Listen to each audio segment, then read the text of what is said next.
Pandian store நியூப்ரமும் மயிலோடைய அம்மா பயங்கரமாக கோவப்பட்டு சாபமெல்லாம் விட்டு போயிருப்பாங்க. அதனால ரொம்ப கவலையோடு இருக்காங்க பாண்டியன் யோசிச்சு யோசிச்சு. நல்லா இருந்த குடும்பம் இப்படி ஆயிடுச்சுன்ட்டு. உடனே கோமதி இருந்துட்டு, ஏங்க சும்மா நீங்கள் தேவையில்லாமல் எல்லா விஷயத்தையும் யோசிச்சுட்டு இருக்காதீங்க சரிங்களா?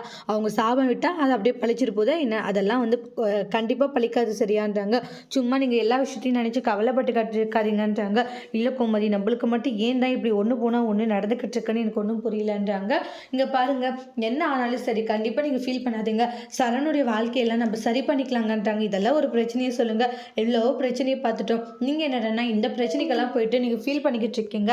அதெல்லாம் ஃபீல் பண்ணாதீங்க அப்படின்னு சொல்லிட்டு சமாதானப்படுத்திடுவாங்க. ஆனால் சரவணனுக்கு ரொம்ப கஷ்டம். ஏன்னா நம்மளால தானே நம்ம குடும்பம் இவ்வளோ கஷ்டப்படுது. நம்ம குடும்பம் இந்த அளவுக்கு கஷ்டப்படுறத பார்க்கும்போது மனசுக்கு அவ்வளோ கஷ்டமாக இருக்குது. இப்படி கஷ்டப்பட்டு நம்மளுடைய குடும்பமும் இப்படி கஷ்டப்படுறதெல்லாம் வேண்டாம். நம்ம இருக்கிறதே வேண்டாமே, நம்ம யாருக்கும் தெரியாமல் எங்கேயாச்சும் போயிடலாம் அப்படின்னு சொல்லிட்டு சரவணன் ஒரு தவறான முடிவு எடுக்கிறாங்க. ஏன்னா நம்மளால இந்த வீட்டில் இருக்கிறவங்களும் கஷ்டப்படுறாங்க. அதனால இந்த வீட்டை விட்டு போகலான்னு சொல்லிட்டு முடிவு எடுக்கிறாங்க. அடுத்து என்ன நடக்க போகுதுன்னு வெயிட் பண்ணி பார்க்கலாம். தேங்க்யூ.